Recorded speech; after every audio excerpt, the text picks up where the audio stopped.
이제 우리 성경 갈라디아서 1장 본문을 조금 읽고 함께 기도하시겠습니다.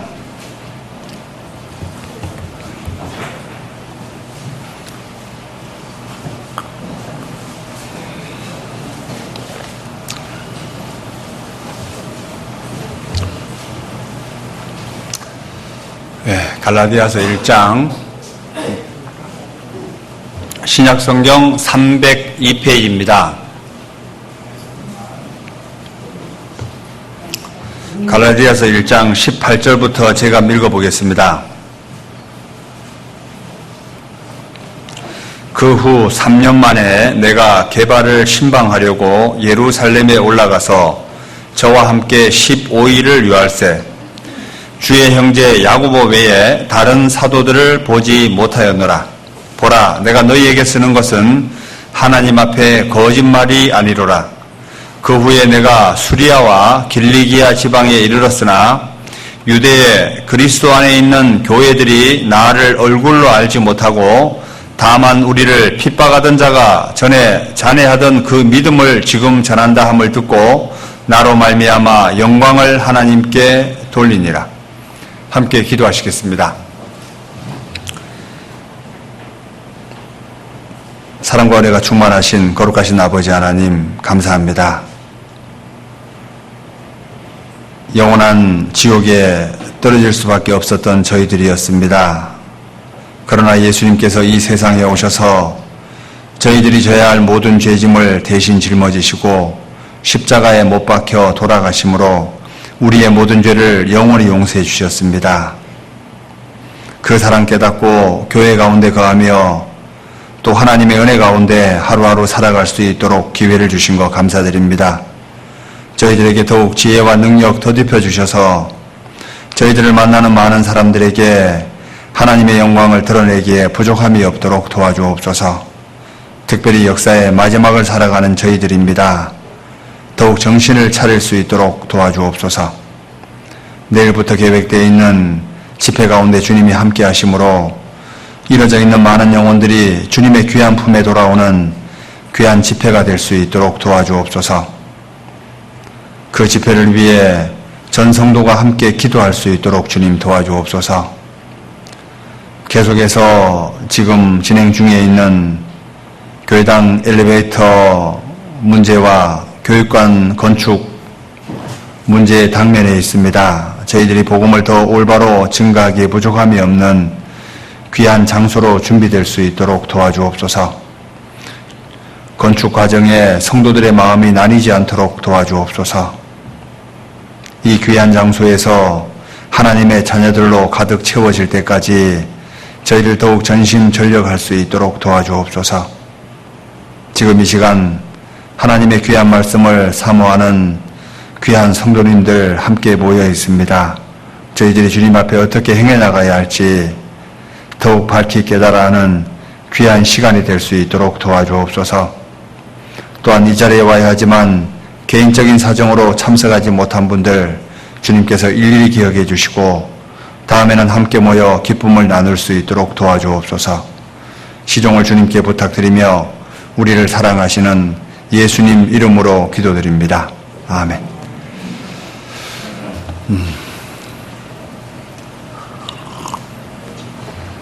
갑자기 교회가 밝아지니까 조금 어색하시죠?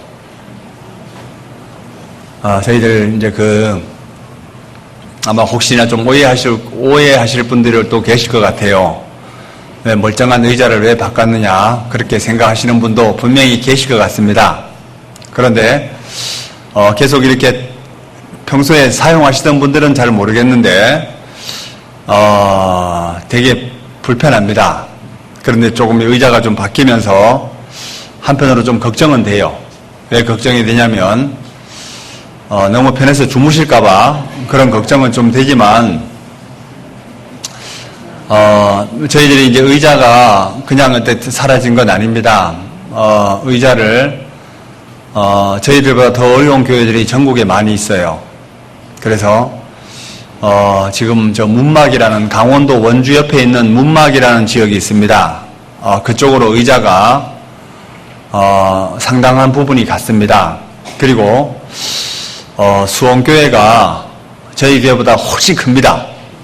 그런데 교회에서 식구들이 많이 느는데 의자를 새로 구입하기가 그렇다고 해서 30개를 좀 부탁을 하더라고요. 그래서 그분들이 의자를 가지고 가면서 또 헌금을 하셨습니다. 그리고 또 이 지금 이제 그 여주교회, 혹시 여주가 어딘지 아세요? 거기도 이제 도자기라든가 이런 게 유명합니다. 이제 이제 그릇 같은 거 그쪽으로 또 좀 일부가 가고 이래서 유일하게 4개가 남아 있습니다. 그런데 그것도 누가 또 지금 싣고 가겠다고 부탁을 해서 아마 깔끔하게 정리됐어요. 그런데 이렇게 조그만한 거 4자짜리가 있어요. 여기 지금 찬양대석에 여명주 형제님이 유일하게 서 있는 곳이 있습니다. 그 의자와 지금 저 뒤에 보면 우리 이미애 자매님이 앉아있는 그 좌석, 그 정도 크기, 그 의자는 너무 이뻐가지고 1층 로비에다가 이렇게 뒀습니다. 그리고 일단 좀 의자가 바뀌니까 되게 좀 괜찮은 것 같아요. 괜찮죠? 네. 별로 안 괜찮은 분도 계신 것 같습니다. 자, 우리 교회당 안에서 여기 볼 때 뭐가 제일 비싼 것 같아요? 뭐가 제일 값질까? 이렇게 여기 앉아 계신 저와 형제자매들이 제일 값지고 귀한 분들입니다. 사람들은 착각을 하고 있습니다. 실제 여기 앉아 계신 분들이 주인공들입니다. 하나님의 관심은 실제 이 건물에 있는 게 아니에요. 하나님의 관심은 아마 여기 앉아 계신 분들, 저와 여러분을 아마 분들에게 모든 관심이 있을 것 같습니다. 여기 이제 잠깐 앉아서 이런 생각을 해봤어요. 여기에 하나님의 자녀들로 가득 채워지면 좋겠다, 이런 기대도 해봤습니다. 오늘 아침에 이제 잠자리에 자다가 이제 일어나서 갑자기 그 생각이 나는 거예요. 혹시 이런 시가 기억났었습니다. 기억나나 모르겠습니다. 고은 시라고 그 꽃, 제목이 그 꽃입니다. 올라갈 때 보지 못했어요. 제가 이제 적어 왔는데, 내려갈 때 보았네, 올라갈 때 보지 못한 그 꽃. 이게 시가 다예요. 내려갈 때 보았네, 올라갈 때 보지 못한 그 꽃. 좀 이해가 가시려나 모르겠습니다. 실제 사람이 오르막길을 올라갈 때는 너무 피곤하고 힘듭니다. 그래서 주변을 볼 수 있는 눈이 없어요. 그런데 내려올 때는 여유가 있어서 평소에 보지 못했던 많은 것들을 보게 됩니다. 자, 우리가 실제 교회당이 바뀌고 계속 좋은 환경으로 바뀔 때 사람들은 혹시 이렇게 착각을 할 수 있습니다. 실제 이렇게 바뀌는 모든 것들이 이뤄져 있는 영혼들을 건지기 위한 것과 연결되어 있다면 정말 귀한 겁니다. 그런데 우리끼리만 좋자고 이렇게 만든다라고 한다면 이건 너무 어리석은 거고 헛수고입니다. 그래서 이 모든 게 복음과 연결되면 너무 좋겠다 싶습니다. 갑자기 시 생각이 나는데 한 개만 더 소개해드리고 싶습니다. 이 노안, 제가 영덕에 있을 때 되게 이제 감명 깊게 읽었던 그 시집 중에 하나인데 노안입니다. 부록의 나이에 노안이 왔다. 이제는 하나님께서 마음으로 보라는 하나님의 따뜻한 배려를 느낀다.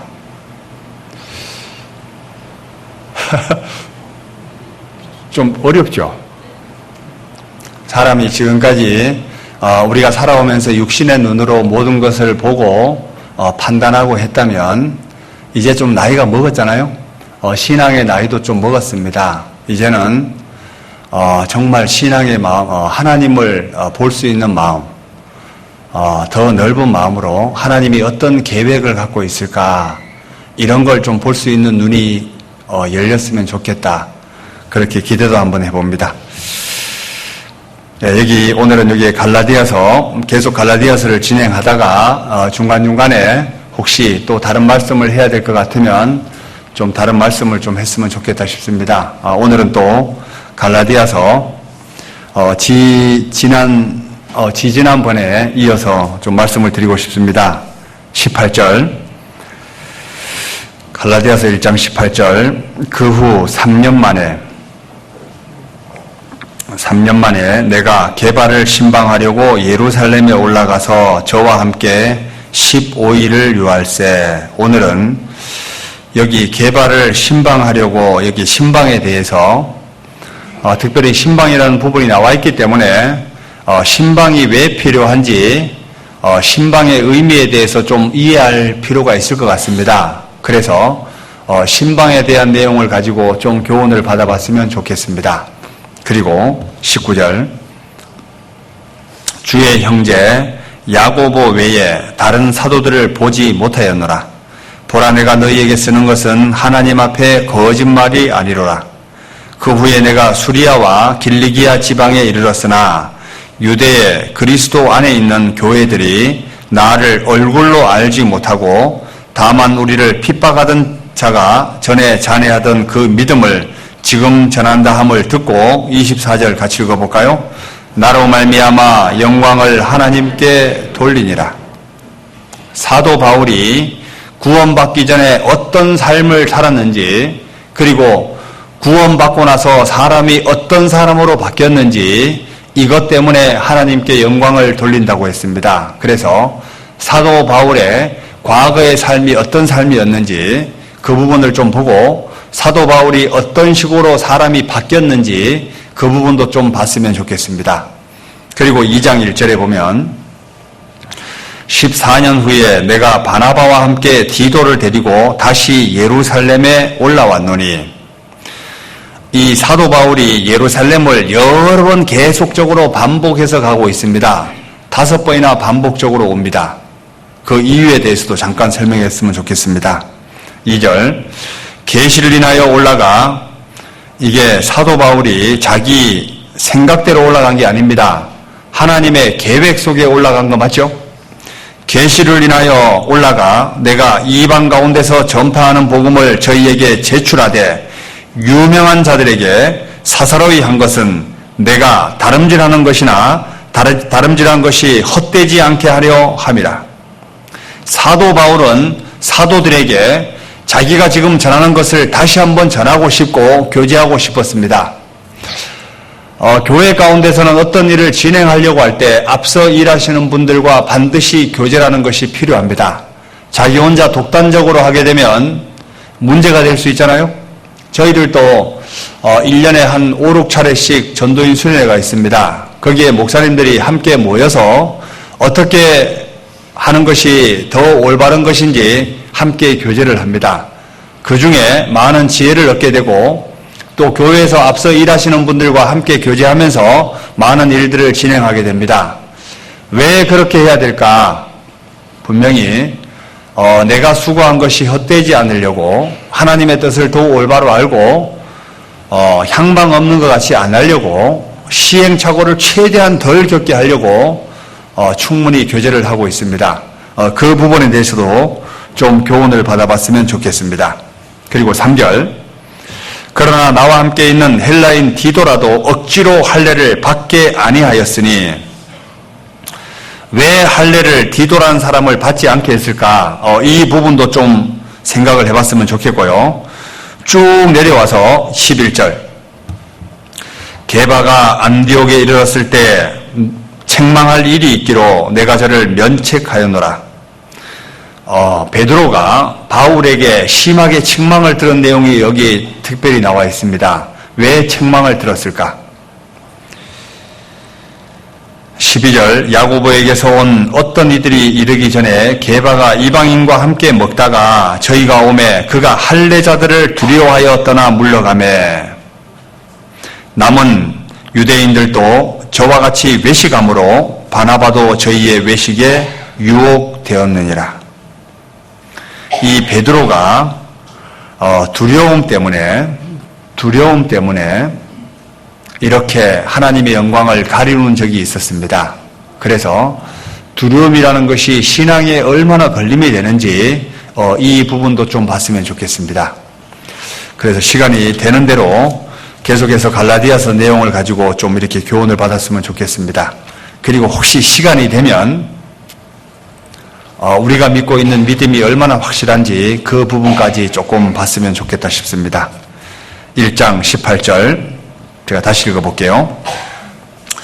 그 후 3년 만에 내가 게바를 침방하려고 예루살렘에 올라가서 저와 함께 15일을 유할세. 주의 형제 야고보 외에 다른 사도들을 보지 못하였노라. 보라, 내가 너희에게 쓰는 것은 하나님 앞에 거짓말이 아니로라. 그 후에 내가 수리아와 길리기아 지방에 이르렀으나 유대에 그리스도 안에 있는 교회들이 나를 얼굴로 알지 못하고 다만 우리를 핍박하던 자가 전에 잔해하던 그 믿음을 전한다 함을 듣고, 자, 사도 바울의 과거의 삶을 이야기합니다. 과거의 삶이 어떤 삶이었을까요? 예수님을 믿는 자들을 핍박하는 그 일에 사도 바울이 앞선 사람이었습니다. 그러다가 완전히 돌이키게 되죠. 하나님의 초자연적인 방법으로 사도 바울이 완전히 돌이킵니다. 이 사도 바울의 회심 사건에 대해서 잠깐 한번 보시죠. 우리 사도행전 9장을 한번 볼까요? 여기는 계속 볼 거니까 줄로 잡아두시고 사도행전 9장을 한번 보시죠. 사도행전 9장.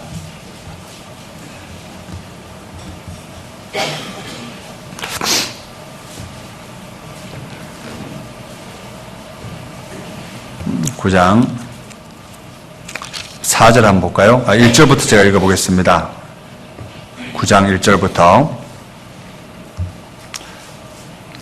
사울이 주의 제자들을 대하여 여전히 위협과 살기가 등등하여 대제사장에게 가서 다메섹 여러 회당에 갈 공문을 청하니, 이는 만일 그 도를 쫓는 사람을 만나면 무론 남녀하고 결박하여 예루살렘으로 잡아오려 함이라. 자, 사도 바울이 무슨 일을 했냐면 예수님을 믿는 사람을 붙잡으러 다니는 사람이었습니다. 참 되게 악한 사람이죠. 그런데 사도 바울이 얼마나 열심히였냐면 자기 딴에는 정말 열심히였잖아요. 우리가 이럴 수 있습니다. 나름대로 교회 생활을 열심히 하고 있는데 하나님을 대적하는 사람이 될 수도 있어요. 이 당시에 사도 바울의 입장에서는 어떤 마음이었을까? 자기 딴에는 열심히 한다고 했겠죠. 안 그래요?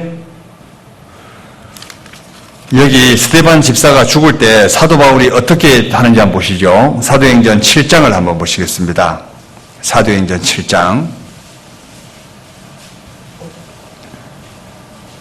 사도행전 7장 58절. 성 밖에 내치고, 사도행전 7장 58절. 성 밖에 내치고, 누구냐면 스데반입니다.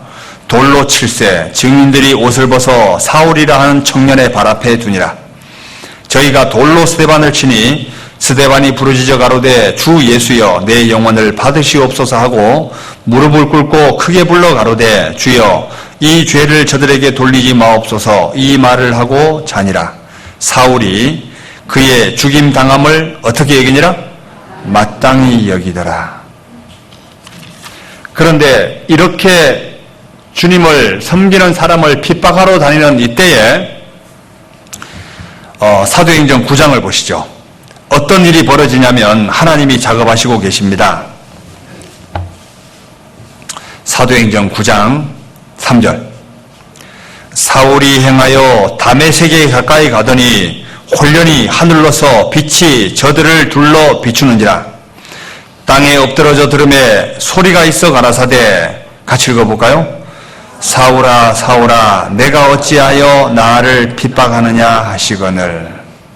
여기 사울아 사울아 내가 어찌하여 나를 핍박하느냐 하시거늘. 실제 사울은 누구를 핍박했죠? 주님을 믿는 성도들을 핍박하고 있습니다. 그런데 주님은 누구를 핍박하고 있다고 말하죠?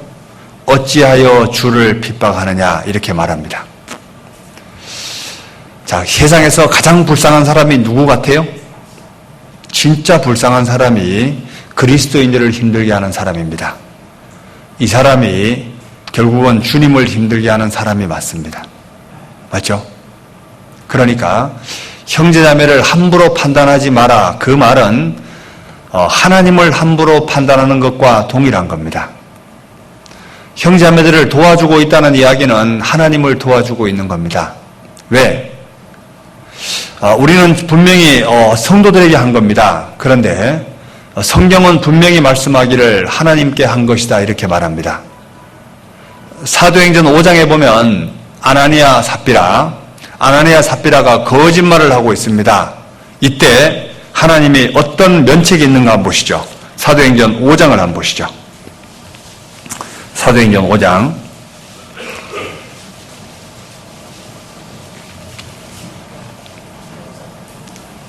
5장 1절부터 제가 읽어볼게요.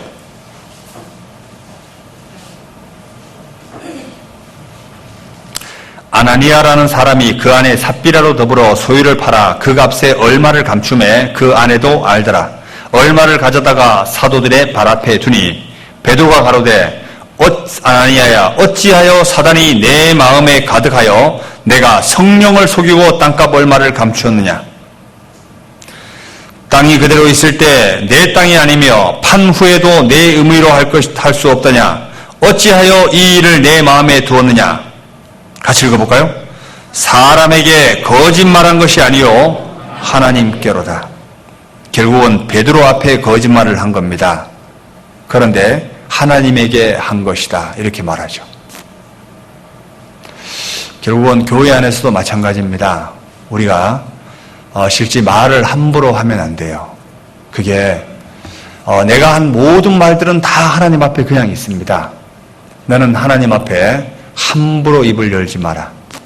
왜? 내가 한 모든 말들이 다 있습니다. 그리고 정말 내가 성도를 위하는 마음으로 내가 마음을 쏟고 했다면 이것도 하나님 앞에 그냥 남아 있습니다. 마태복음 10장도 한번 볼까요? 이건 분명히 하나님이 성도들에게 한 것이 주님께 한 것이라 그럽니다. 마태복음 10장 40절을 보시겠습니다.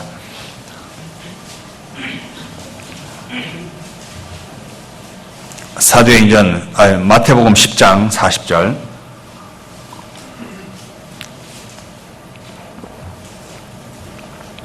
너희를 영접하는 자는 나를 영접하는 것이요 나를 영접하는 자는 나 보내신 이를 영접하는 것이니라. 선지자의 이름으로 선지자를 영접하는 자는 선지자의 상을 받을 것이요 의인의 이름으로 의인을 영접하는 자는 의인의 상을 받을 것이며 또 누구든지 제자의 이름으로 이 소자 중 하나에게 냉수한 것이라도 주는 자는 내가 진실로 너희에게 이르노니 그 사람이 결단코 상을 잃지 아니하리라 하시니라. 이거 보면 성도들을 위해서 가정을 개방하는 거 이것도 하나님 앞에 받을 상급이 얼마나 많을까. 왜? 성도에게 한 것이 곧 주님께 한 것이다 이렇게 말했습니다. 마태복음 25장도 한번 볼까요? 하나님 앞에 상급을 받을 때 이렇게 받습니다. 마태복음 25장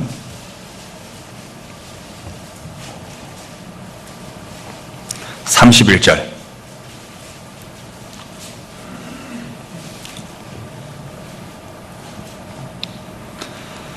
인자가 31절 자기 영광으로 모든 천사와 함께 올 때에 자기 영광의 보좌에 앉으리니 모든 민족을 그 앞에 모으고 각각 분별하기를 목자가 양과 염소를 분별하는 것 같이 하여 양은 그 오른편에 염소는 왼편에 두리라.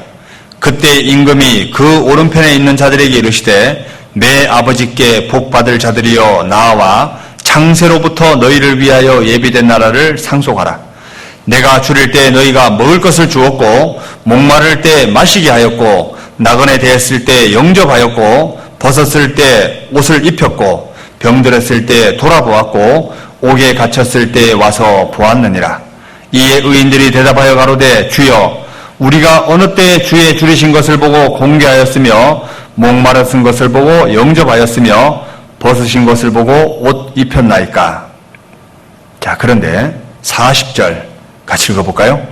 임금이 대답하여 가라사대 내가 진실로 너희에게 이르노니 너희가 여기 내 형제 중에 지극히 작은 자 하나에게 한 것이 곧 내게 한 것이니라 하시고, 자, 지극히 작은 자에게 한 것이 곧 누구에게 한 것이라고요? 주님께 한 것이다. 결국은 성도들에게 커피 한 잔 대접해 준 거 이거 결단코 잃지 않을 겁니다. 그렇다면 난 생각도 못했는 것 하나님이 다 갚아주십니다. 반대로 성도들을 힘들게 한 것은 하나님이 어떻게 갚아줄까요? 이건 두말할 것도 없습니다. 그런데 사도 바울이 이런 일을 행하고 있었어요. 맞죠? 자, 예수 믿는 자들을 잡으러 다니는 그 악한 일을 하고 있었다고. 그런데 사도 바울은 자기 딴에는 최대한 열심을 하고 있었습니다. 자, 이런 과정에서 자기는 모르고 있습니다. 그때 하나님이 사도 바울에게 빛이 나타나게 합니다.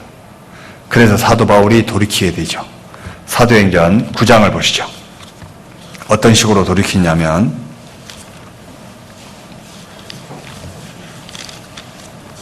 사도행전 9장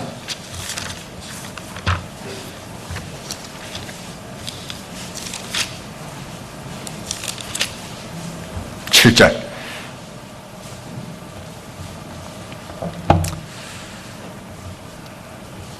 제가 4절부터 다시 읽어볼게요.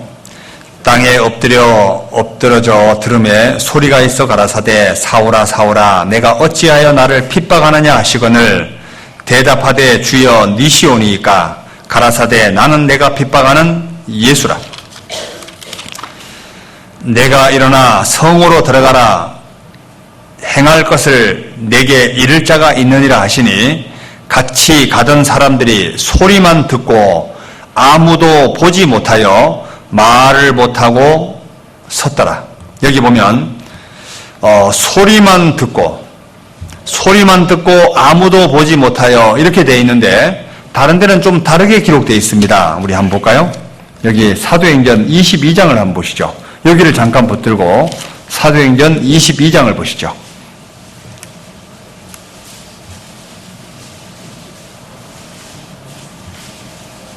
사도행전 22장 9절을 한번 보실까요?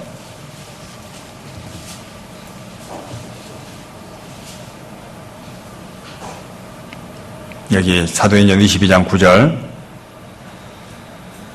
나와 함께 있는 사람들이 빛은 보면서도 나더러 말하시는 이에 같이 읽어볼까요?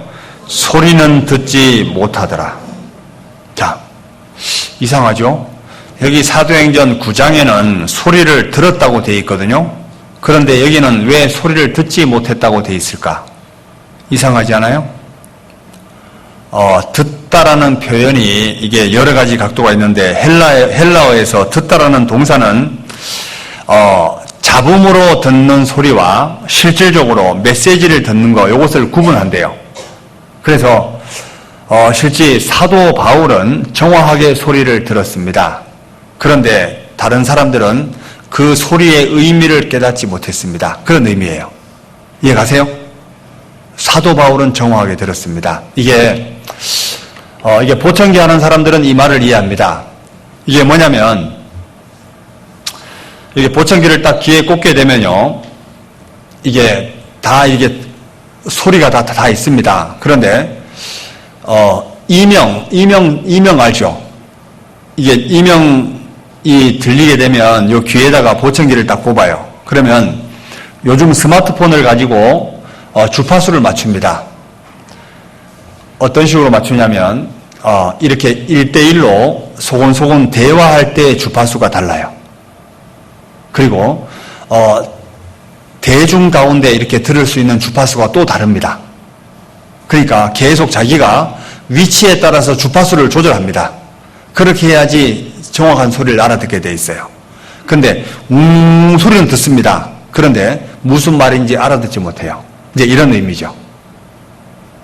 이해가세요? 뭐 그런 게 있습니다. 제가 이거를 이제 어떻게 알게 됐냐면, 어떤 목사님이 이제 그 이명이 오셔가지고, 얘기를 하다가 자꾸만 이거 스마트폰을 가지고 만져요. 그리고 또 대화를 하더라고요. 그래서, 왜 그러냐라고 하니까, 이게 주파수가 다 다르답니다. 이걸 다 계속 조절해야 된대요. 그런 게 있어요. 그런 게 있습니다. 요거 쉽게 얘기하면 이런 겁니다. 우리 좀 예를 들어서 예수님 당시로 한번 돌아가 보면 요한복음 12장을 한번 볼까요? 요한복음 12장.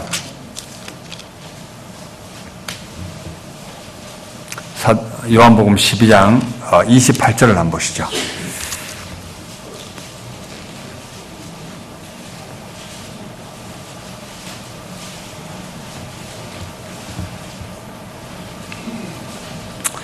요한복음 12장 28절. 아버지여, 아버지의 이름을 영광스럽게 하옵소서 하시니 이에 하늘에서 소리가 나서 가로되 내가 이미 영광스럽게 하였고 또 다시 영광스럽게 하리라 하신데 정확하게 들었죠? 그런데 곁에 서서 들은 무리는 우레가 울었다고도 하며 또 어떤 이들은 천사가 저에게 말하였다고도 하니, 이게 소리는 있었는데 무슨 말인지 정확하게 주변 사람들은 못 알아듣죠. 이런 겁니다. 사도행전 9장을 다시 볼까요? 우리 사도행전 9장. 9장 7절에 보면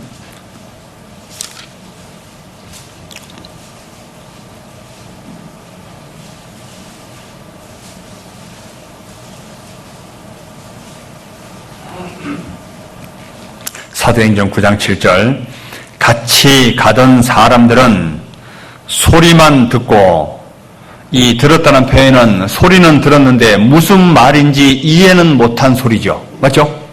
소리만 듣고 아무도 보지 못하여 말을 못하고 섰더라. 그런데 여기 사도행전 22장에는 빛은 봤다라고 되어 있거든요. 빛은 봤다. 빛은 봤다. 자, 하나님이 왜 이렇게 했을까? 사도 바울의 눈을 딱 어둡게 했습니다. 눈을 딱 덮어버렸어요. 아무것도 못 볼 수 있도록 눈을 막아버렸습니다. 왜 사도 바울에게 하나님이 이렇게 해서라도 사도 바울을 돌이키게 했을까? 이거 보면 우리에게 주어지는 많은 어려움들, 고난이 결코 나쁜 것은 아닙니다. 사도 바울에게 하나님이 이렇게 하지 않았더라면 사도 바울은 예수님을 알았을까요? 몰랐을까요? 몰랐겠죠? 사도 바울을 이렇게 꼭 끌어들였기 때문에 사도 바울이 완전히 돌이킬 수 있었습니다. 사도행전 22장, 요거 한번 사도 바울이 돌이키는 과정을 아주 쉽게 설명해 놨습니다. 사도행전 22장.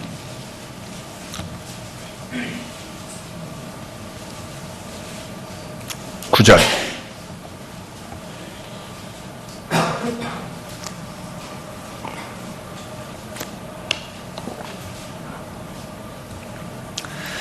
나와 함께 있는 사람들은 빛은 보면서도 나더러 말하는 이의 소리는 듣지 못하였더라. 내가 가로되 주여 무엇을 하리이까? 주께서 가라사대 일어나 다메섹으로 들어가라.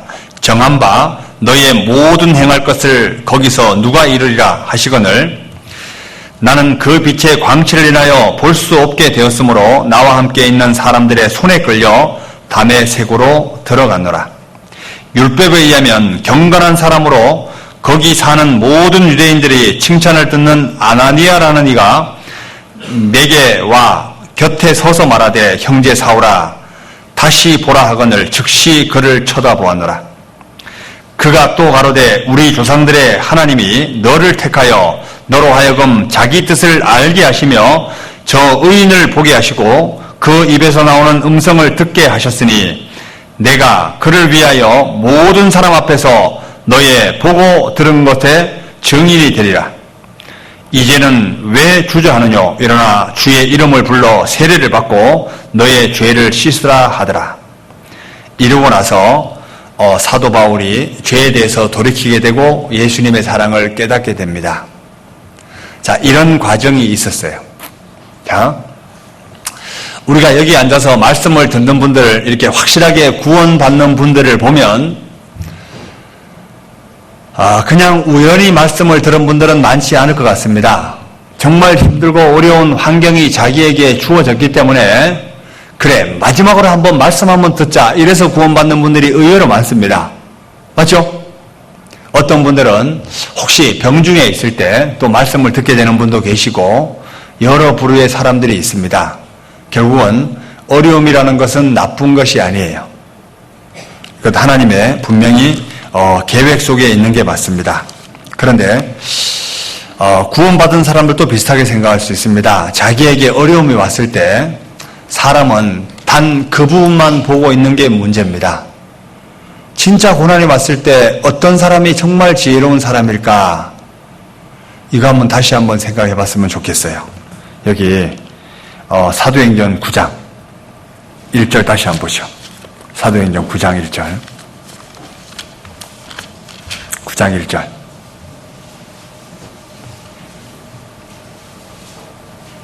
(9장 1절)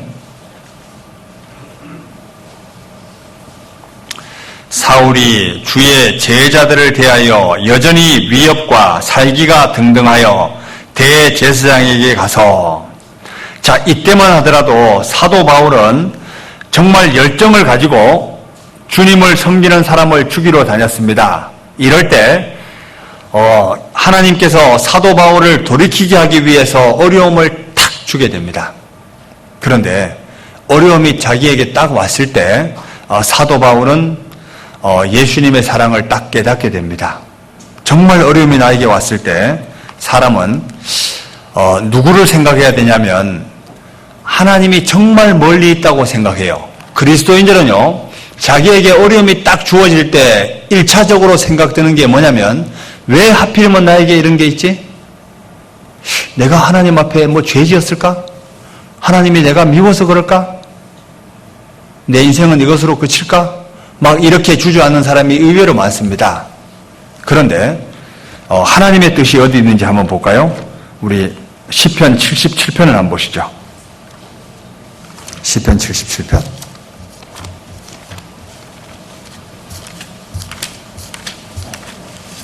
시편 77편 7절.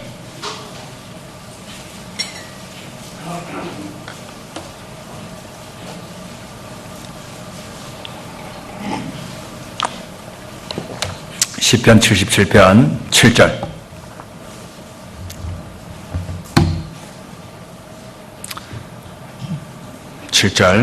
주께서 영원히 버리실까? 다시는 은혜를 베풀지 아니하실까? 그 인자심이 길이 다하였는가? 그 허락을 영구히 폐하셨는가? 하나님이 은혜 베푸심을 잊으셨는가?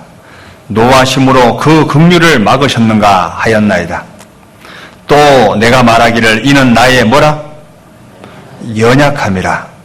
지존자의 오른손에 해 곧 여호와의 옛적 기사를 기억하여 그 행하신 일을 진술하리이다. 또 주의 모든 일을 묵상하며 주의 행사를 깊이 생각하리이다. 자, 이는 나의 연약함이라. 자기가 흔들리고 있는 것을, 내가 흔들리고 있는 것은 자기의 연약함 때문에 흔들리고 있는 거다. 그런데 이 시편 기자가 깊이 묵상하면서 뭘 깨닫고 있냐면, 이건 분명히 하나님의 또 다른 계획이 있겠다, 이렇게 느끼고 있다는 겁니다. 이게 묵상했을 때 이것이 다시 정리가 됐던 겁니다. 94편을 한번 볼까요? 시편 94편 19절입니다.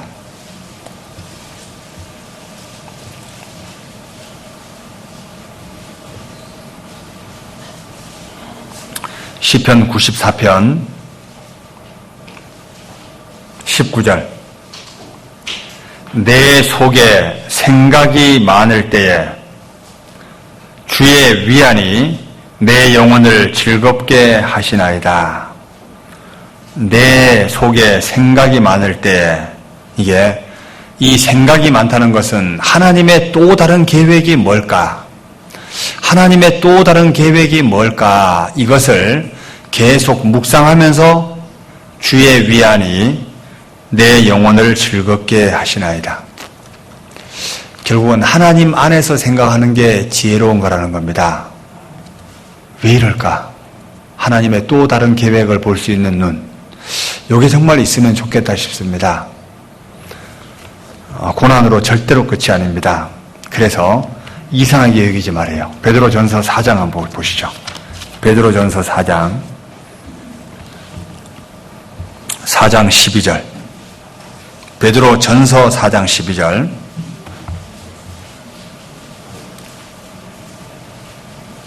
신약성경 381페이지입니다. 사랑하는 자들아, 너희를 시련하려고 오는 불시험을 이상한 일 당하는 것 같이 이상히 여기지 말고 오직 너희가 그리스도의 고난에 참여하는 것으로 즐거워하라. 이는 그의 영광을 나타내실 때 너희로 즐거워하고 기뻐하게 하려 함이라. 분명히 이상히 여기는 사람이 있기 때문에 말하는 게 맞죠. 그러니까 이상히 여기지 말아라. 정말 어려움이 올 때 이상히 여기지 마라. 이건 하나님의 또 다른 계획이 있다. 그리고 나에게 어려움이 올 때 분명히 기대하고 있으라는 겁니다. 하나님이 나에게 얼마나 좋은 것을 주기 위해서 이렇게 계획하실까? 이걸 기대할 수 있는 눈이 있다면 얼마나 좋을까? 이 욥의 입장을 한번 볼까요?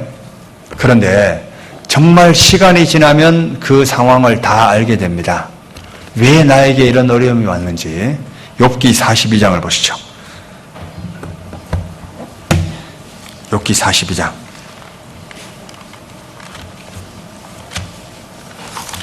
욥이 이때 되게 부끄러웠을 것 같습니다. 욥기 42장. 이게 고난이 끝나고 난 후에 내용입니다. 욥기 42장 1절.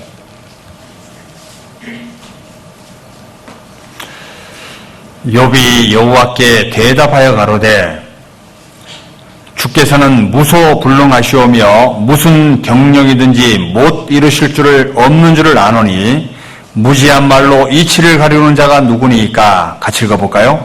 내가 스스로 깨달을 수 없는 일을 말하였고 스스로 알 수 없고 헤아리기 어려운 일을 말하였나이다. 5절. 내가 주께 대하여 귀로 듣기만 하였었더니 이제는 눈으로 주를 배움나이다. 그러므로 내가 스스로 하나고 티끌과 제 가운데서 회개하나이다. 하나님을 오해하고 있었다는 거죠. 이 욥이 여러 가지 질문을 하나님에게 던집니다. 하나님, 왜 나에게 이런 어려움이 있습니까? 계속적으로 하나님에게 질문을 던지는데 하나님이 욥에 대해서 질문에 대한 답을 한 개도 안 해줍니다. 신기하지 않아요? 자, 그런데 욥이 도리어 하나님이 욥에게 질문을 던집니다. 내가 땅에 기초를 놓을 때 너 어디 있었냐? 계속 여러 가지 질문을 던집니다. 그 다음에 하나님이 막 짐승을 만드는 짐승에 대한 얘기를 계속 이야기하고 계속 도리어 질문을 던집니다. 이럴 때 욥이 갑자기 무릎을 딱 꿇어버립니다. 질문에 대한 답을 한 개도 듣지 못했어요. 그런데 뭘 알게 되냐면 이 모든 삼라만상 이것을 다 이끌어 가시고 만드신 분이 나에 대한 계획이었겠냐. 그걸 딱 알고 그냥 무릎을 딱 꿇어버립니다. 자, 저와 여러분에 대한 계획을 하나님이 갖고 있을까요? 안 갖고 있을까요? 하나님은 갖고 있습니다. 내가 지금 저녁에 정말 잠자리에 누워서 무슨 생각을 하고 있는지 실제 하나님은 다 알고 있고 내가 무엇 때문에 괴로워하는지 하나님은 다 알고 있습니다. 그리고 나를 향한 계획을 하나님은 다 세우고 있습니다. 그런데 내 스스로가 이것 때문에 괴로워하고 있습니다. 왜? 하나님의 계획을 볼 수 있는 눈이 없거든요. 정말 뭐라고 기도해야 될까? 하나님의 또 다른 계획이 어디에 있는지 여기에 초점을 맞출 수 있다면 정말 신앙생활 잘할 수 있을 것 같아요. 맞죠? 나에게 왜 이런 어려움이 있을까? 하나님의 나를 향한 계획이 어디 있을까? 그걸 좀 볼 수 있는 눈이 있었으면 좋겠습니다. 그런데 사도 바울은 이걸 딱 깨닫고 나서 하나님께 영광을 돌리니라 이렇게 되어 있습니다. 사도행전, 갈라디아서 1장을 보시죠. 갈라디아서 1장.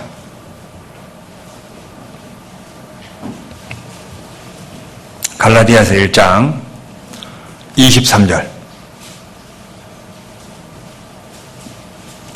다만 우리를 핍박하던 자가 전에 잔해하던 그 믿음을 전한다 함을 듣고 같이 읽어볼까요? 나로 말미암아 영광을 하나님께 돌리니라. 내가 지금 처해 있는 환경, 신세 타령하지 말고 내가 지금 처해 있는 환경 가운데 진짜 하나님께 영광을 돌릴 수 있을까? 그게 진짜 신앙입니다. 맞죠? 정말 힘들고 어려운 환경 속에서도 하나님께 영광을 돌릴 수 있다면 그게 진짜 신앙이라고요. 그런데 이 사도 바울이 신방을 가는 과정을 한번 잠깐 보시죠. 오늘 신방에 대해서 잠깐 얘기한다 그랬죠? 18절.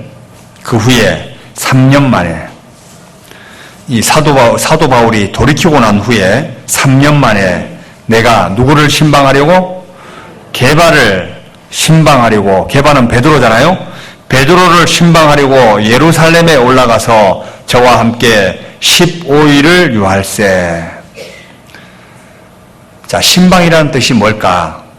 신방이라는 뜻이 헬라어로 히스토레오 이런 뜻을 갖고 있습니다. 히스토레오. 이게 상대방에 대한 정확한 지식을 얻기 위한 목적. 뭐라고요? 그 사람이 어떤 분인지 정확하게 알고 싶은 목적입니다. 그게 신방의 뜻입니다. 그리고 또 다른 말로 말하면 방문해서 함께 교제를 나눈다 이런 뜻입니다. 신방을 하게 되면 그 사람에 대해서 더 자세히 알 수 있습니다. 그리고 함께 교제를 나누는 중에 그 사람의 상황을 정확하게 숙지를 하고 도와줄 수 있는 것은 도와주고, 그리고 신앙적으로 세워야 될 것은 세워주고, 그리고 그 사람이 신앙적으로 하나님 앞에 올바르지 않다라고 한다면 그것 또한 권면하고 고칠 수 있는 길을 열어주고, 이게 신방입니다. 결국은 신방은 좋은 거예요. 보통 사람들이 교회에, 이제 다른 교회 다니는 분들이 저희 교회에 와서 놀랍니다. 제가 서울에 있을 때 여러 번 느꼈는데요. 다른 교회 다니시는 분들이 이렇게 신방을 가면, 이제 교회 다니던 분들 집에 신방 가잖아요. 그러면 이렇게 봉투를 준비합니다. 네? 봉투를 준비해다 여기다 막 3만원씩 넣어가지고 목사님 신방 온다고 이렇게 줘요. 이거 뭐예요? 이러면 이게 신방비래요. 제가 깜짝 놀랐어요. 이걸 왜 주는지 모르겠어요. 이거 왜 줄까? 그런 의미로 가는 게 아닙니다. 정말 그분의 상황을 정확하게 좀 알고, 이분을 정말 하나님이 원하시는 방향으로 좀 틀기 위해서 어떻게 하면 이분을 신앙생활 잘하게 할까? 이분이 정말 확실히 구원받았을까? 이분에게 정말 도와줘야 될 게 뭘까? 이걸 알아보러 가는 게 신방이거든요. 근데 돈을 왜 줄까? 그래서 한간에 떠도는 얘기가 이런 얘기가 있습니다. 목사님들 용돈 부족하면 신방 다닌대요. 이런 얘기들이 일반 교회에서 나온 얘기입니다. 이걸 왜 준비하는지 모르겠어요. 저 돈 줄 생각하지 마시오. 제가 커피 사줄게요. 네? 저 없지만, 실제 이제 그런 게 신방이 아니에요. 그래서 사람들이 신방에 대해서 되게 부담을 느낍니다. 신방은 실제 좋은 겁니다. 서로가 알아가는 거예요. 성경적인 신방을 잠깐 한번 정리해 볼까요? 사도행전 15장을 한번 보시죠. 사도행전 15장 36절입니다.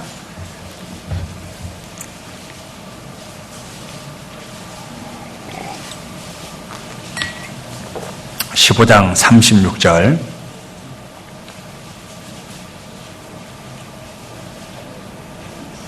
사도행전 15장 36절. 수일 후에 바울이 바나바더러 말하되 우리가 주의 말씀을 전한 각 성으로 어떻게 해서 다시 가서 형제들이 어떠한가 방문하자 하니, 요게 형제들이 어떠한가 방문하자 하니 요게 신방입니다. 지금 형제들이 어떤 상황일까? 지금 이분들이 어떻게 생활하고 있지? 이분들이 뭔가 신앙생활하는데 어려움이 없을까? 이런 걸 보기 위해서 가는 게 바로 신방입니다. 결국은 사귀고 서로 교제하고 도와줄 거 도와주고 규모 없는 자들을 붙들어주고 힘이 없는 자들을 붙들어주고 그리고 안위해주고 이런 게 신방의 목적입니다. 제가 강원도 동해에 있을 때 이런 적이 있었어요. 한번 이렇게 그 형제가 이렇게 말씀을 듣고 집에 갈 때만 되면 교회 모으면 좋아하는데 집에 갈 때만 되면 되게 어두웠어요. 그래서 이제 형제가 나이가 한 40대 한 중반쯤 됐던 것 같습니다. 그런데 뭔가가 있는 것 같아요. 형제가 집에 뭔가가 있을 것 같아요. 그래서 이분 좀 마음을 좀 알고 싶다 해가지고 둘이 어디 갔냐면 둘이 사우나를 갔습니다. 예? 둘이 사우나 이렇게, 제가 별로 사우나를 좋아하진 않는데 사우나를 가도 제가 10분을 못 있습니다. 그냥 있다가 퍼뜩 나와버려요. 그리고 그냥 앉아 있습니다. 제일 괴로운 게 뭐냐면 이제 외부에서 이제 목사님들 이제 이게 집회를 오시잖아요. 그러면 사우나 가서 목사님들 사우나 좋아하는 분들이 너무 많거든요. 그래서 가면 안 나와요. 막 1시간씩 2시간씩 막 저게 뭐 열탕, 뭐 온탕, 뭐 냉탕 왔다 갔다 하고 뭐 찜질하고 하는데 그거 들어가 있습니다. 그러면 저는 거기 앉아 있는 게 제일 괴롭습니다. 할 때가 되게 괴로워요. 그래서 집회할 때 사우나만 좀 안 가면 좋겠다. 이제 이런 생각이 좀 있어서 되도록이면 좀 안 가는데, 근데 제가 사우나 가서 그렇게 하루 종일 있다는 얘기는 정말 엄청난 그 고난이었습니다. 그래서 이 형제에게 좀 뭔가 좀 도와줄 거 도와줘야 되겠다 해서 둘이 이제 사우나 갔어요. 그래서 제가 지금까지 이제 구원받고 힘들고 어려웠던 과정들을 그분에게 제가 다 얘기해버렸어요. 근데 그분은 제 얘기 아무 말도 안 하고 그냥 듣고만 있었습니다. 제가 그분에게 정말 힘들고 어려운 얘기를 쭉 하는데 그분이 거기에서 자기 마음을 열더라고. 뭐라고 하냐면, 이게 이제 구원받기 전에 이분이 레미콘 운전을 했습니다. 레미콘 차 아시죠? 이거. 레미콘 차 빙글빙글 돌잖아요, 뒤에. 이제 적재함 쪽에 돌잖아요. 그 레미콘 차를 운전했대요. 그런데, 돈을 참 많이 벌었습니다. 삼척이라는 지역에서 돈을 많이 번 분이었는데, 레미콘 차가 전복을 하게 된 거예요. 그래서, 병원 생활을 1년 하게 됐습니다. 그런데 그 가운데 와이프가 이제 이게 딴 사람하고 이렇게 놀아나게 됐습니다. 그래서 너무 형제가 괴로워가지고 이게 이제 목발을 짚고 이렇게 집에 갔는데 이렇게 같이 이제 있는 걸 본 거예요. 그래서 자기가 벌어놓은 돈을 집도 와이프한테 주고 그냥 자기는 다 그냥 삶을 포기하고 싶은 마음이 있었답니다. 그렇게 하고 이제 퇴원하고 집에 갔는데 아버지가 너는 집에 들어올 자격이 없다. 그냥 빈 몸으로 왔으니까 얼마나 갈 거예요. 그래서 집 마당에다가 컨테이너 박스를 한 개 지어줬습니다. 너 그거 살아라. 집에도 들어오지 말고. 거기서 생활하고 있었습니다.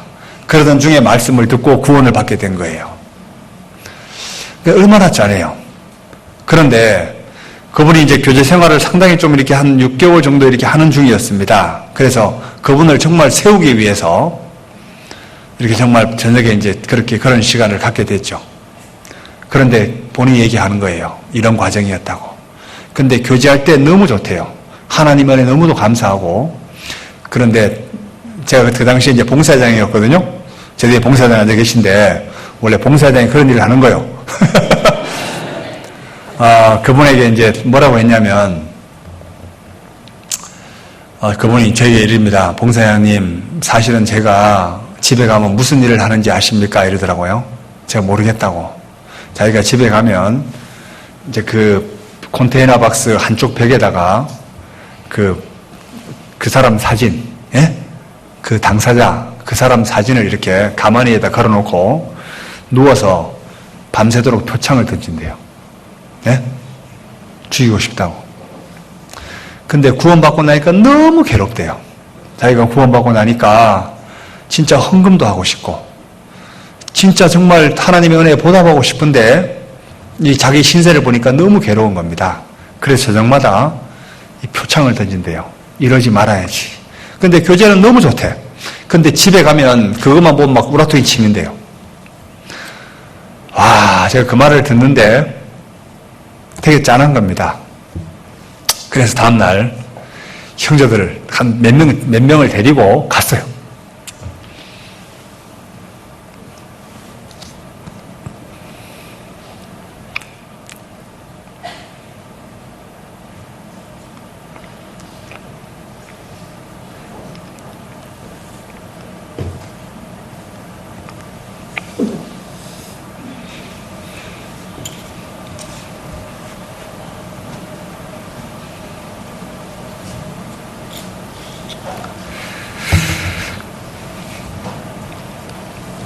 참, 이 남자가 흘리지 말아야 될 게 눈물인데 참 이상하네요.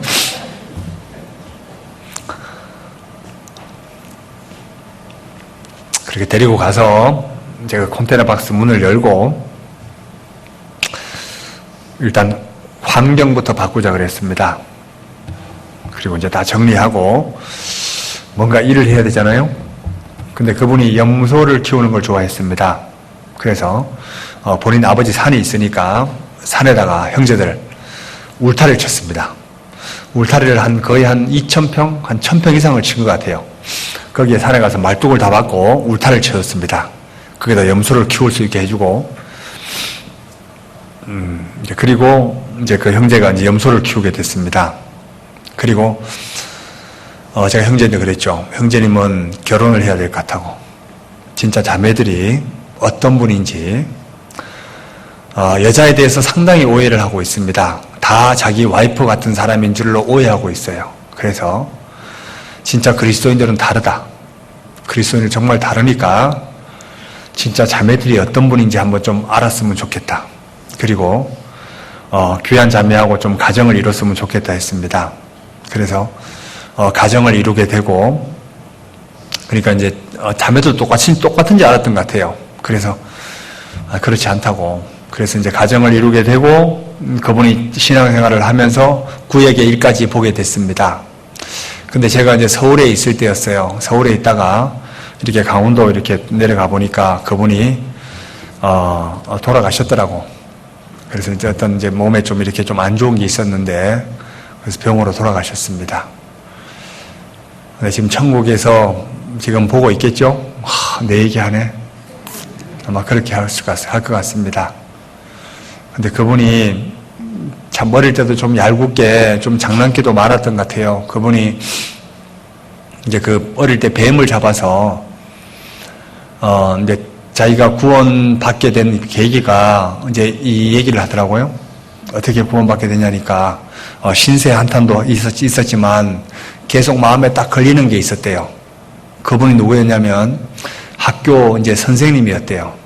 여선생이었는데 초등학교 다닐 때 뱀을 딱 잡아서 이렇게 이제 벤치, 립바 알죠? 벤치로 이 뱀을 이를 뽑는데요. 이를 이렇게 딱 뽑아서 이거를 가지고 놀았대요. 뱀을 가지고 놀았대요.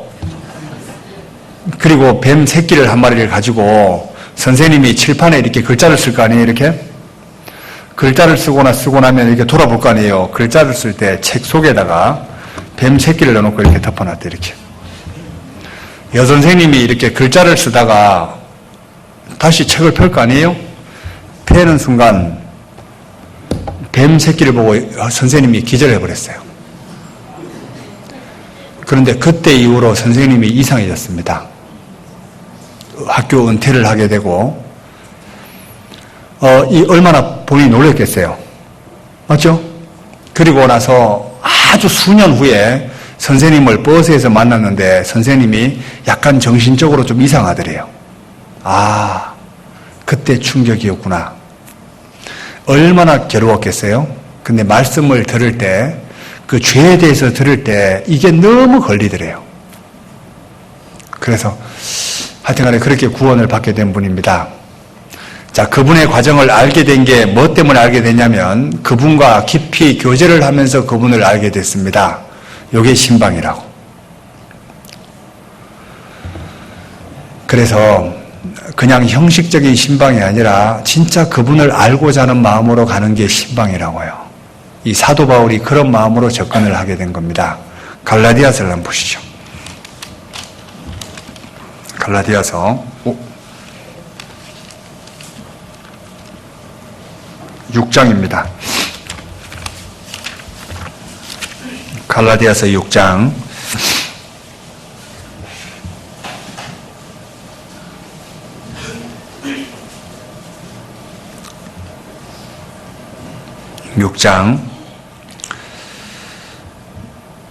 9절 우리가 선을 행하되 낙심하지 말지니 피곤하지 아니하면 때가 이름에 거두리라. 10절 같이 읽어보죠. 그러므로 우리는 기회에 있는 대로 모든 이에게 착한 일을 하되 더욱 믿음의 가정에 할지니라. 우리가 기회에 있는 대로 모든 이에게 착한 일을 행하되 더욱 믿음의 가정들에게 할지니라. 우리가 성도를 돌아보는데 특별히 가정에 더 많이 돌아봐라. 착한 일을 하되 요 착한 일을 한다는 얘기가 뭘까?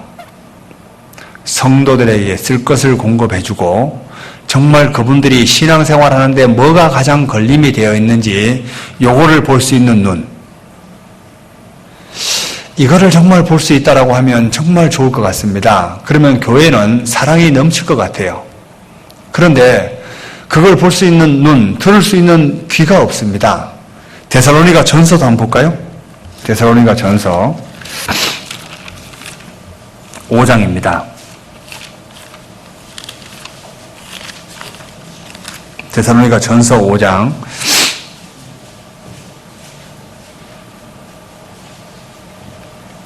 14절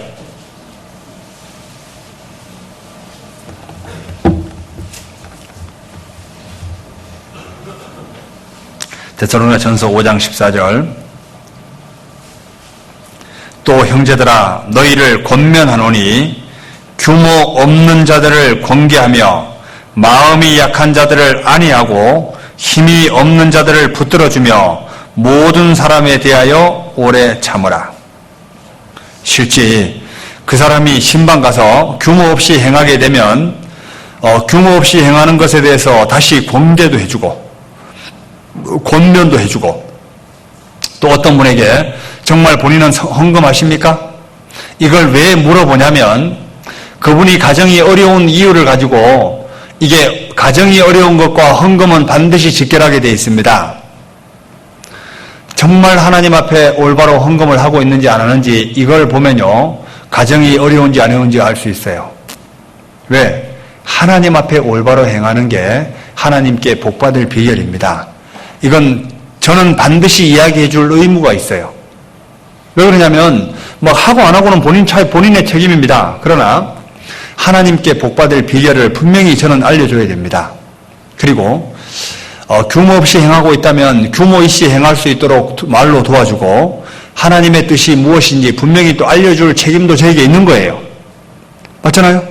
그래서 신방 가서 이런 부분을 충분히 이야기하면서 도와줘야 됩니다.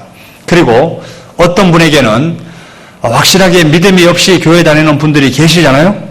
그럼 그런 분들에게 올바른 믿음이 뭔지 또 이야기해 주는 것도 필요하잖아요? 이게 바로 신방입니다. 그래서 신방은 분명히 하는 게 좋습니다. 왜? 자기를 오픈해놔야지 분명히 고침받을 수 있는 길이 있는 거예요. 자기를 오픈하지 않고 계속적으로 이렇게 고립되어 있으면 자기 속에서 좁아지게 되어 있습니다.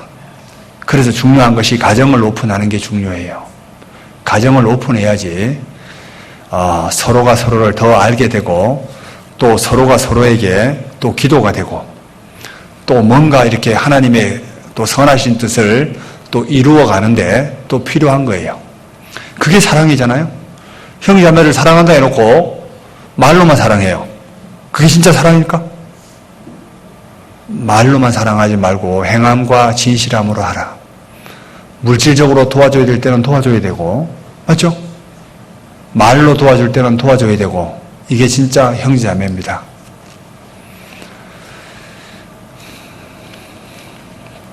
그리고 이게 뭐와 연결되어 있냐면 전도와 연결되어 있습니다. 요한복음 한번 보시죠.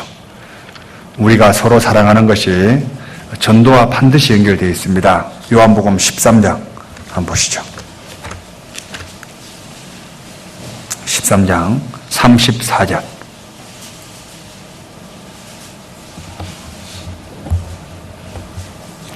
(13장 34절)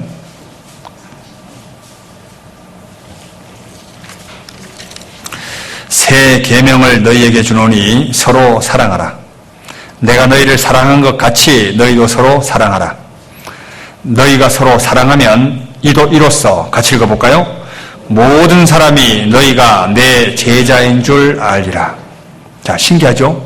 우리가 서로 사랑하는데 주변 사람들이 뭘 알죠?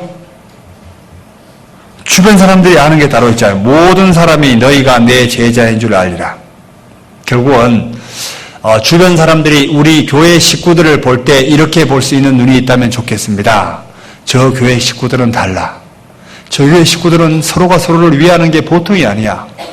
정말 저분들은 형제자매같이 진짜 친가족같이 지내는 거 보니까 저분들은 달라. 이게 전도와 연결되어 있다는 겁니다. 그러니까 참 되게 부끄러운 얘기를 들었습니다. 그러니까 좀 이제 어젯밤에 저희 딸에게 소리를 한번 들었어요. 이제 뭔 얘기냐면 이게 제 치부인데 이번에 강원도에 갔다 왔잖아요.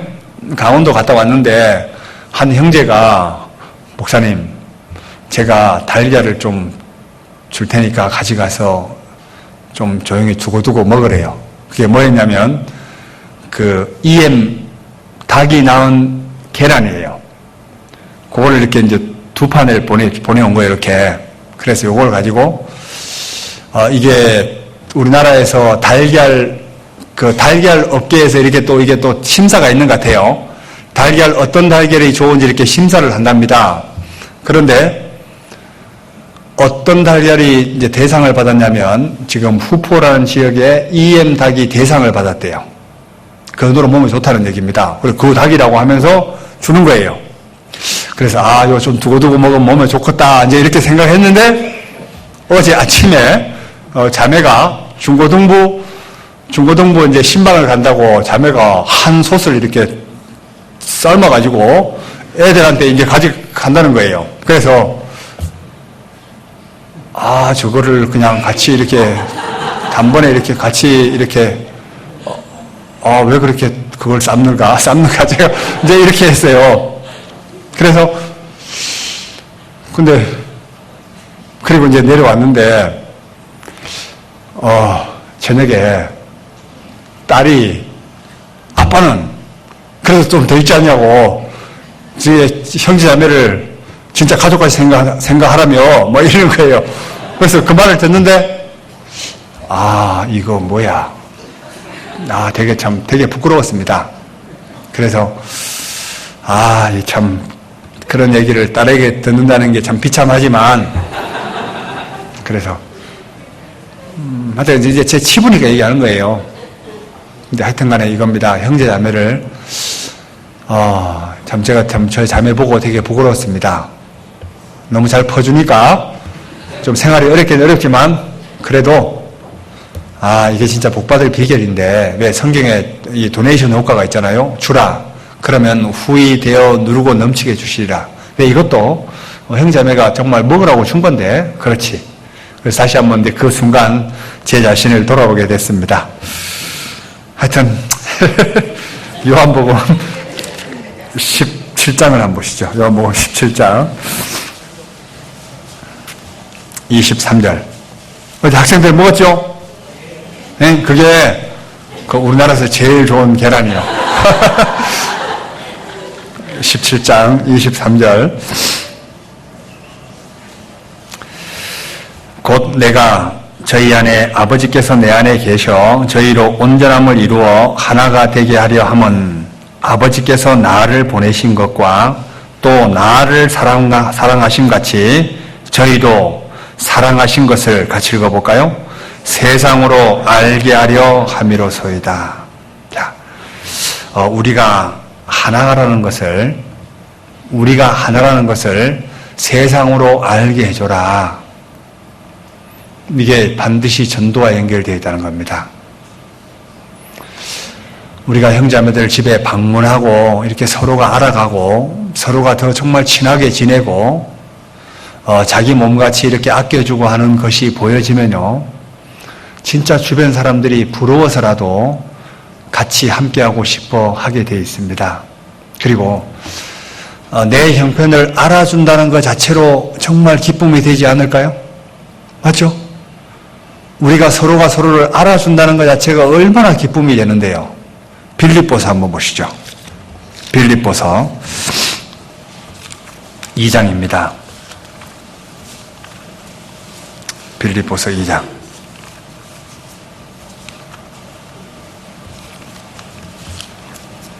빌립보서 2장 19절.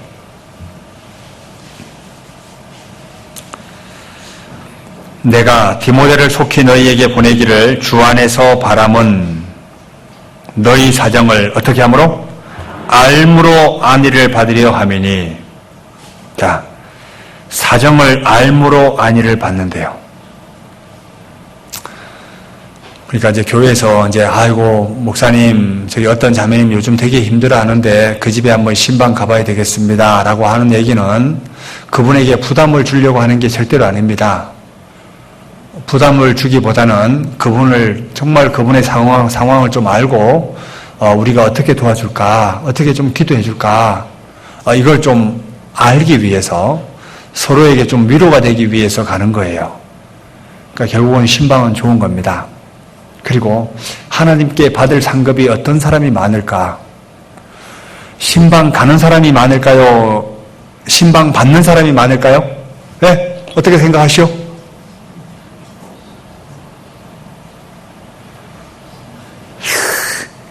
신방 가는 사람이 상급이 훨씬 많습니다. 결국은 신방 가는 사람이 상급이 훨씬 더 많아요. 제가 상급을 받으려고 하는 게 아니고 시편 112편을 한번 보시죠. 시편 112편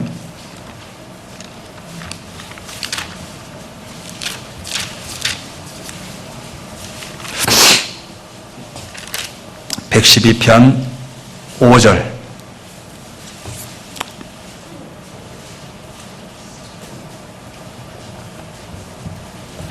(4절부터) 제가 읽어볼게요. 정직한 자에게는 흑암 중에 빛이 일어나나니 그는 어질고 자비하고 의로운 자로다. 5절 같이 읽어볼까요? 은혜를 베풀며 꾸이는 자는 잘 되나니 그 일을 공의로 하리로다. 여기 은혜를 베풀며 꾸이는 자는 어떻게 된다고요? 잘 되나니. 잘 되나니. 자, 이게 신방 가는 사람이 실질적으로 더 큰 은혜를 받아옵니다. 맞죠? 정말 힘들고 어려운 과정에도 신방을 딱 가게 되면요, 신방을 함께 한 사람들이 감사가 됩니다. 신기하지 않아요? 신방을 별로 안 가보는가 봐. 시편 41편 한번 보시죠. 시편 41편 1절.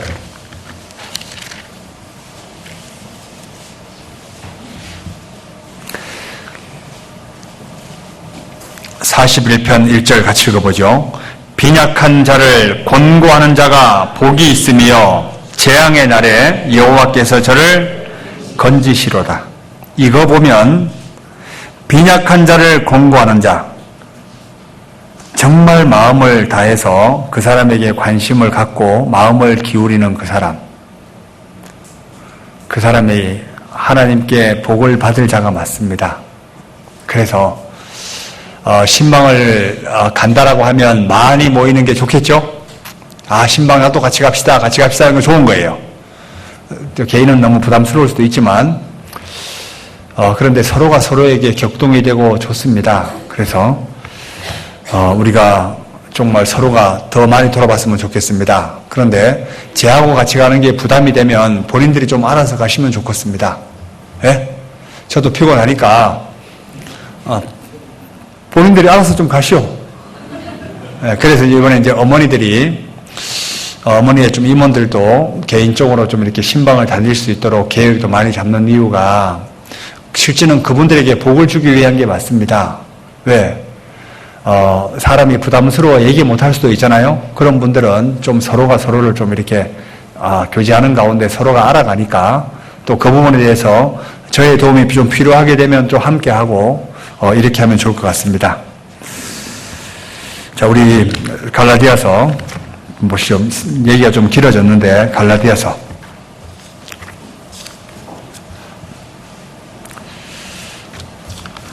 얘기를 좀 많이 하려고 했는데 시간이 1장 하다가 시간이 다 가버렸습니다. 갈라디아서 1장 24절 다시 읽어보겠습니다. 나로 말미암아 영광을 하나님께 돌리니라. 2장 1절 14년 후에 내가 바나바와 함께 디도를 데리고 다시 예루살렘에 올라갔노니. 사도 바울이 예루살렘을 몇 번 올라갔냐면 5번 올라갔습니다. 이게 이제 여러 번 올라갔는데 언제 올라갔냐면 처음에 1장 18절에 보면 게바를 신방하기 위해서 예루살렘에 한번 올라갔고, 그리고 예루살렘에 기근이 왔을 때 그 안디옥 교회에서 형제자매들이 모아준 돈을 가지고 전달하기 위해서 다시 예루살렘에 또 올라갔습니다. 그리고 지금 여기 그 후 3년 만에 게바를 신방하려고 예루살렘에 올라간 요 과정은 3번째 예루살렘 방문입니다. 그리고 4번째 예루살렘 방문은 언제냐면 2차 전도 여행 후에, 그리고 마지막 예루살렘 방문은 3차 전도 여행 후에, 이때는 올라가서 죽으러 갔습니다. 이제 이래서 사도 바울이 순교를 당하게 되죠. 그런데 2절 계시를 인하여 계시를 인하여 올라갔다는 이야기는 하나님이 보내서 갔다는 얘기 맞죠? 이방 가운데서 전파하는 복음을 저희에게 제출하되 유명한 자들에게 사사로이 한 것은, 같이 읽어보죠. 내가 다름질하는 것이나 다름질한 것이 헛되지 않게 하려 함이라. 이게 사도 바울이 자기의 선교 보고를 지금 예루살렘에 있는 베드로, 야고보, 요한 이런 사람들에게 자기가 선교 보고를 지금 하고 있습니다. 유명한 자들에게 하고 있거든요. 이 교제가 왜 필요할까? 이 반드시 교제가 필요한 것은 요 사도 바울이 이렇게 간증하고 있잖아요. 사사로이 한 것은 내가 다름질하는 것이나 다름질한 것이 헛되지 않게 하려고. 예전에 사도 바울이 이런 경험이 있기 때문에 그런 거예요. 예수님을 올바로 알기 전에 자기가 한 모든 행동들이 자기 딴에는 가장 올바르다고 생각했어요. 이게 최선책이라고 하고 열심히 일을 했습니다. 그런데 알고 보니까 하나님과 완전히 왼수되는 삶을 살았잖아요. 그 후에 사도 바울이 마음을 다시 한번 고쳐먹습니다. 이게 내가 계시를 받았다 하더라도 분명히 성도들과 함께 이 일을 의논해야 되겠다. 이런 마음을 갖게 된 것은 모사가 많으면 경영이 성립하는 게 맞죠? 모사가 많으면 경영이 성립합니다. 그러니까 의논이 필요한 거예요. 우리가 교육관을 지으려고 하는데도 제 혼자 생각만 나오게 되면 문제가 돼요. 그런데 신기하게도 계속적으로 시간이 딜레이 되면서 이렇게 계속 얘기하는 중에 더 좋은 방법, 더 좋은 방법, 더 좋은 방법이 나오게 됐습니다. 이 안에 지금 컬러를 고르고 싶은데 지금 이 안에 지금 우리가 이 배색을 강당 이게 보일러를 까는데 이 타일 색깔 어떤 색깔이 좋을까? 그리고 여기 벽에 이 컬러는 어떤 컬러가 좋을까? 지금 실제 이게 별로 돈이 안 들었거든요. 그런데 놀랬죠. 돈이 엄청나게 든 걸로 생각했을 것 같아. 어제 이제 충주교회 목사님하고 일행들이 같이 오셨는데요. 교회당에 딱 들어와 보고 하시는 얘기가 와, 이거 돈 너무 들었겠다 이런 거예요. 실제 여기 시트지 바꾸는데 이게 얼마 안 들었습니다. 그래서 하여튼 그분들이 그렇게 이 얘기를 별로 못 남기고 갔는데 이틀 일할 거라고 생각하고 갔는데 3일을 풀로 했습니다. 저희들이 이게 붙일 때가 너무 많더라고요. 근데 군데군데 좀 엉망으로 붙여놓은 것도 있지만,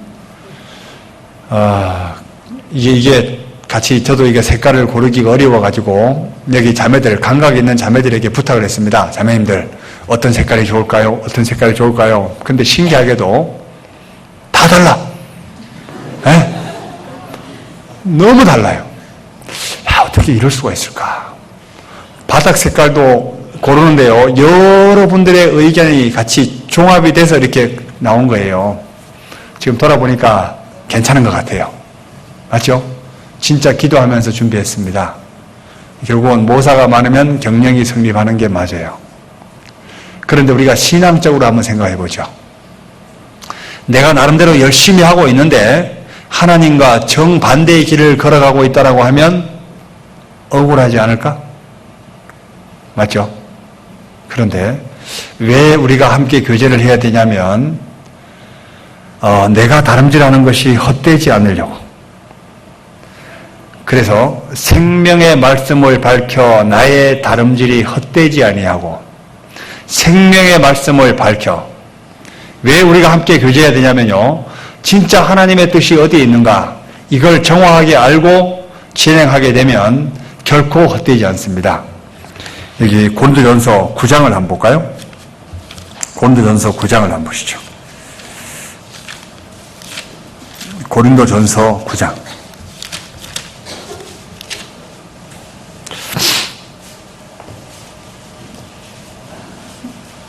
9장 27절. 9장 27절. 26절입니다. 그러므로 내가 다름질하기를 향방 없는 것 같이 아니하고 싸우기를 허공을 치는 것 같이 아니하여. 자, 사도 바울이 달리기를 하는데 정확하게 목표가 중요하다는 거 맞죠? 달리기를 할 때면 정확한 방향을 보고 달려야 되는 게 맞습니다. 거기다가 여기 싸울 때 허공을 친다. 싸울 때 정확하게 내가 어디를 때려야 될지 정확하게 보고 때려야 될 거 아니에요. 그런데 고개를 숙이고 막 흔들어대면 어떡할 거예요?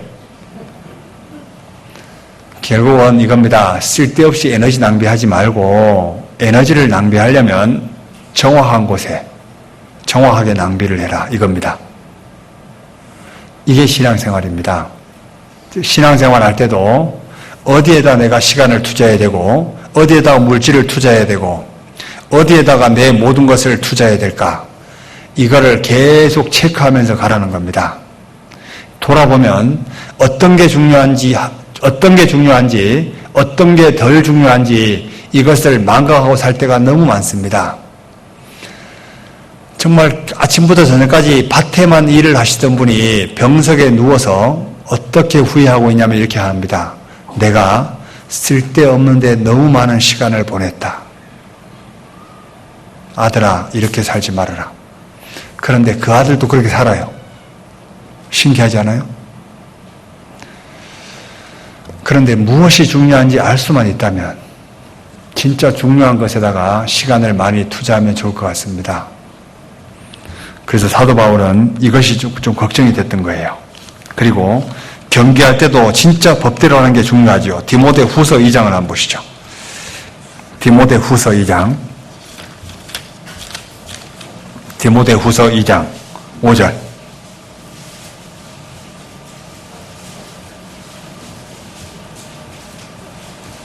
디모데후서 2장 5절. 경기하는 자가 뭐대로? 법대로 경기하지 아니하면 멸류관을 얻지 못할 것이며, 경기할 때 반드시 필요한 것이 뭘까? 법대로 해라. 달리기 하는 사람이 이 트랙 하나 잘못 밟아도요, 그 사람은 1등 했다 하더라도 나고 잡니다. 꼴찌죠, 맞죠? 이 법대로 신앙생활도 동일한 겁니다. 하나님이 정말 원하시는 것이 뭔지 하나님의 말씀에 딱 입각해서 신앙생활 하는 겁니다. 마땅히 율법과 증거의 말씀을 좇을지니 그들의 말하는 바가 이 말씀에 맞지 아니하면 정령이 아침빛을 보지 못할 거다. 그러니까 하나님의 말씀에 맞는지 안 맞는지 항상 체크하면서 나가는 겁니다. 그게 법대로 하는 거예요. 그렇게 해야지 허송세월 안 갔습니다. 그리고 여기 5절 다시 읽어볼게요. 경계하는 자가 법대로 경계하지 아니하면, 같이 읽어볼까요? 멸류관을 얻지 못할 것이며. 결국은 내가 수고하는 것이 아무것도 아니고 수포로 돌아갈 수도 있고, 그런데 내가 움직이는 것이 멸류관으로 와닿을 수도 있습니다. 경계하는 자가 또 바라봐야 될 게 뭐냐면 정확한 목표물입니다. 자기가 뭘 보고 달려갈지 목표물을 봐야 될 거 아니에요. 목표물을 안 보고 달려가면 어떡할 거예요? 원래 앞으로 뛰어가야 되는데 옆으로 뛰어가면 어떡할 거예요? 그러니까 정확한 목표물도 중요하고, 그리고 이기기를 다투는 자마다 모든 일에 절제하나니. 자기 할 거 다 하고 어떻게 할 거예요? 고린도전서 9장 다시 한번 보시죠. 고린도전서 9장 25절.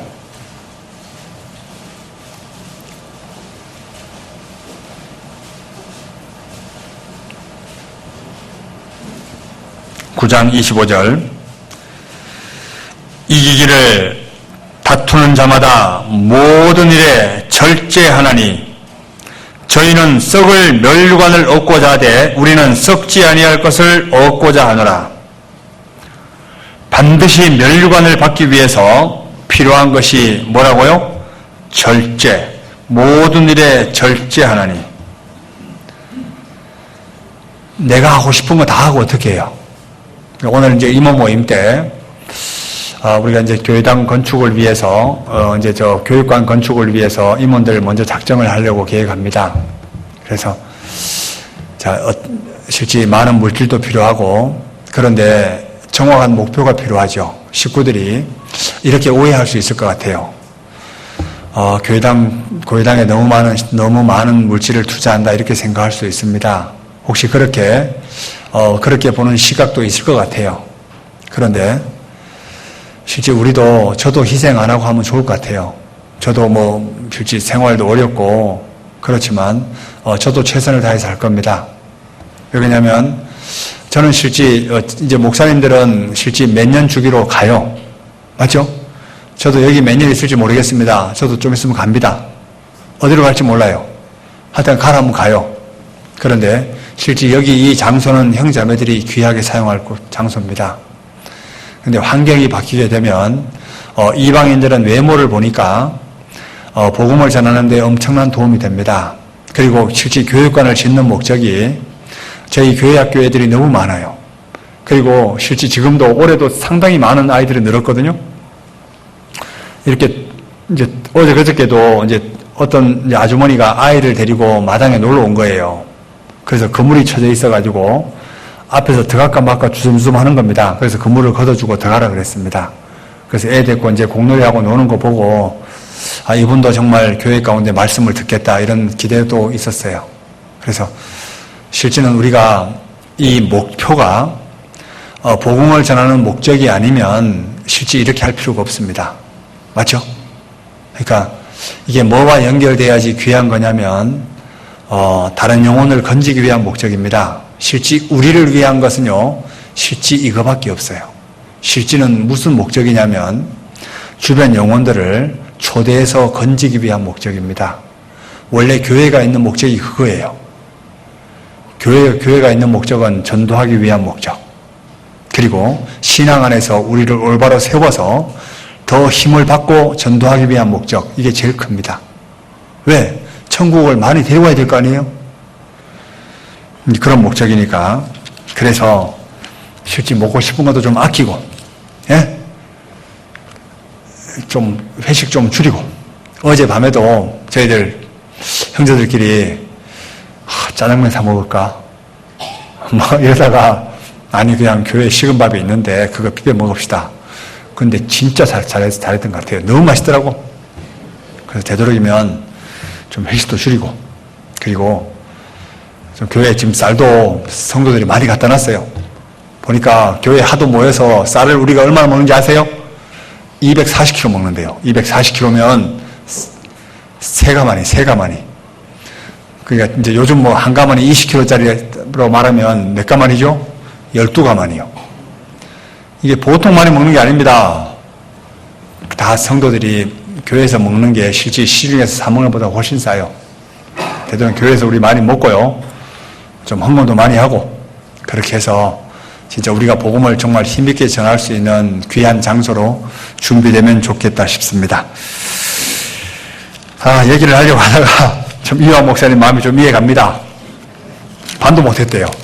그런데 이제 오늘 얘기하려고 하는 내용은 다음에 좀 뒤에 이어서 얘기를 했으면 좋겠다 싶습니다. 오늘 오후에 또 모두에도 있고 하니까요. 여기까지 하고 마치겠습니다. 같이 기도하고 마치죠. 사랑과 은혜가 충만하신 거룩하신 아버지 하나님 감사합니다.